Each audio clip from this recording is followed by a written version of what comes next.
অর্থ এবং সম্পদ বাড়াতে মাথায় রাখুন বাস্তুর এই 10 টোটকা। বাস্তুশাস্ত্রে অর্থ ও সম্পত্তি বাড়ানোর জন্য কিছু টোটকার উল্লেখ রয়েছে। সেই শাস্ত্র মতে বাড়িতে সামান্য কিছু পরিবর্তন করলে খুশি ও সমৃদ্ধি বাড়ে।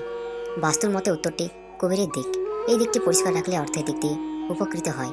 বাড়ির পূর্ব উত্তরে কোণে রয়েছে অন্যান্য দেবদেবীদের শক্তি, একে ঈশান কোণ বলা হয়। যদি এই দুটি দিক থেকে কোনো দোষ না থাকে তবে ঘরে অর্থ আসে এবং সেখানে বসবাসকারী লোকেরাও সম্পত্তি লাভ করেন। জেনে নিন বাস্তুর এমন 10 নিয়ম যা আপনার আয় ও সম্পদ বাড়াতে সাহায্য করবে। 1. জল ট্যাঙ্কে শঙ্খ, রৌপ্য মুদ্রা বা রৌপ্য কচ্ছপ রেখে দিন। 2. উত্তরের দিকে একটি বড় কাঁচের বাটি রাখুন এবং এতে রূপার মুদ্রা রেখে দিন। 3. একই সঙ্গে উত্তর দিকে নীল রঙের একটি পিরামিড রাখলে সম্পত্তি লাভ হয়। 4.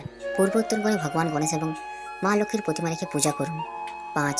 বাড়ির পূর্ব উত্তর কোণে ময়লা ফেলবেন না, থাকলেও তা পরিষ্কার করুন। 6. বাড়ির উত্তর দিকে দেয়ালগুলি নীল রঙের হওয়া উচিত। 7.